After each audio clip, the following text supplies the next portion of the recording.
정부는 매장된 석유와 가스의 경제적 가치가 삼성전자 시총의 약 5배라고 설명했습니다. 그러자 오늘 석유, 가스 관련주들이 줄줄이 상한가를 찍었는데 전혀 관계없는 종목도 급등하며 묻지마 투자 현상을 보였습니다. 공다솜 기자입니다. 정부는 포항 영일만 일대에 매장된 석유와 가스의 경제적 가치가 국내 시총 1위 삼성전자의 5배에 맞먹는다고 설명했습니다. 금액으로 따지면 2천조 원이 넘습니다. 최대 매장 가능성 140억 배럴 얘기를 하고 있는데 그 140억 배럴로 현재 가치로 따져보면 삼성 총 시총의 5배 정도가 됩니다. 국내 증시에서 에너지 관련주들이 즉각 반응했습니다. 한국가스공사 주가는 38,700원으로 마감하며 신고가를 경신했습니다.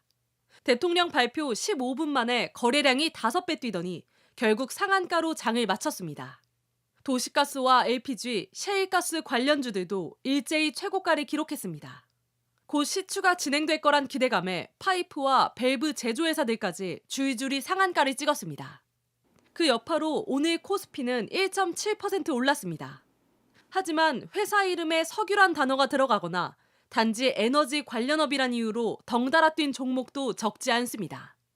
알고 보니 단순히 주유소를 여러 개 운영하거나 아스팔트나 건물 방수용품을 주력 상품으로 하는 업체도 있습니다. 3, 4단계인 거잖아요. 여전히 불확실성이 굉장히 큰 거고 뚜렷한 상관관계도 없어 보이는데 주가가 급등하는 현상들이 나타나고 있거든요. 아직 시추 성공 여부가 가려지지 않은 상황에서 수혜를 받는 기업도 한정적인 만큼 전문가들은 신중한 투자를 당부했습니다. JTBC 공다솜입니다. 남북이 군사적 충돌을 막기 위해 서로 적대 행위를 중지하기로 한 9.19 남북 군사 합의가 사실상 폐기 수순을 밟게 됐습니다. 정부가 북한의 오물풍선 등을 문제 삼으며 합의 전체 효력을 정지시키겠다고 한 건데 이에 따라 북한이 반발해온 대북 확성기 방송도 다시 할 수 있게 됩니다. 김재현 기자입니다. 국가안보실이 9.19 군사합의 전체 효력을 정지하는 안을 내일 국무회의에 상정하겠다고 밝혔습니다. 안보실은 북한의 폐기 선언으로 유명무실화된 9.19 군사합의가 우리 군의 대비태세에 문제점을 초래하고 있다고 밝혔습니다. 그러면서 이번 전체 효력 정지로 군사분계선 일대의 군사훈련이 가능해지고 북한 도발에 충분하고 즉각적인 조치를 가능하게 해줄 것이라고 했습니다. 2018년 평양 남북 정상회담을 계기로 나온 9.19 군사합의는 상호 적대 행위를 금지하는 내용으로 남북 간 안전핀 역할을 해왔습니다. 그동안 우리 정부는 북한 도발이 있을 때마다 합의 파기를 검토만 하다가 북한 오물풍선 살포를 계기로 6년 만에 사실상 폐기 결정을 내린 겁니다. 정부가 예고한 대로 심리전 수단인 대북 확성기를 재개할 근거도 마련됩니다.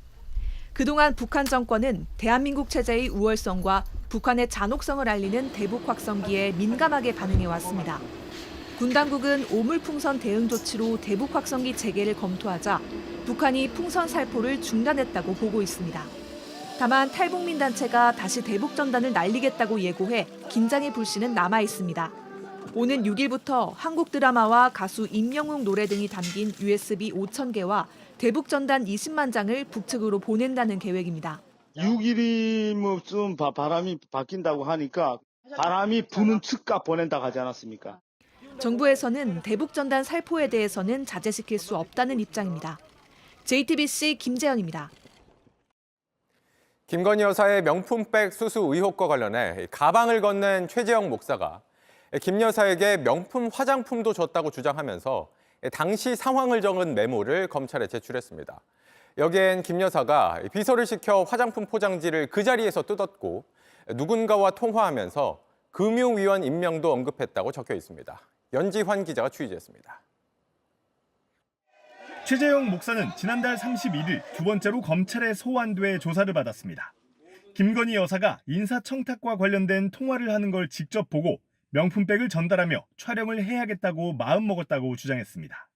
금융위원을 임명하는 이런 모습을 보고 충격을 받아서 결국은 이렇게 잠입 취재, 언더커버를 통해서 이게 김건희 여사의 부정부패가 이제 폭로가 된 건데 명품백을 전달하기 3개월 전인 2022년 6월 20일 최 목사가 샤넬 화장품을 들고 김 여사를 만났을 때입니다.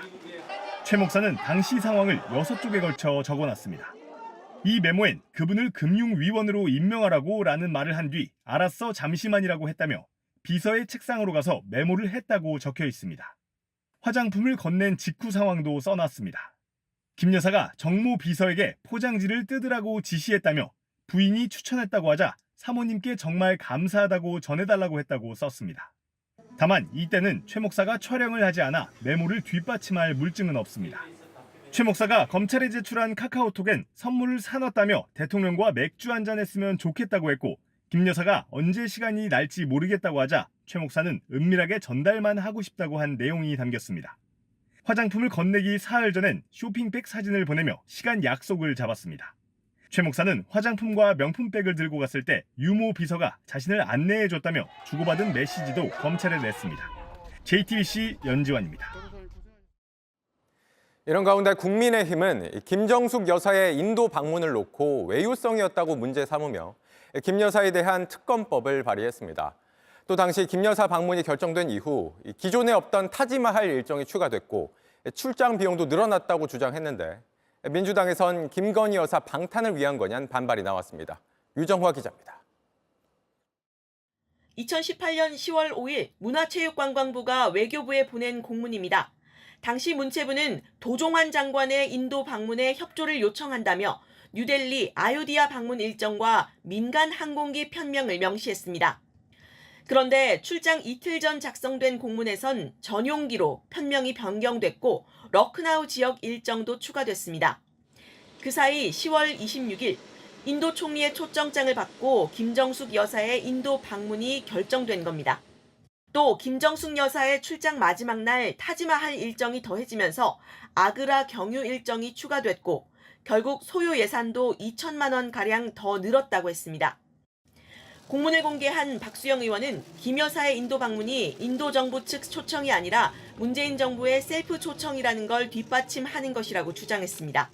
여당은 김 여사가 장관 특별수행원 자격으로 순방을 간 것도 당초 영부인의 단독 외교라고 했던 주장과 다르다고 꼬집었습니다.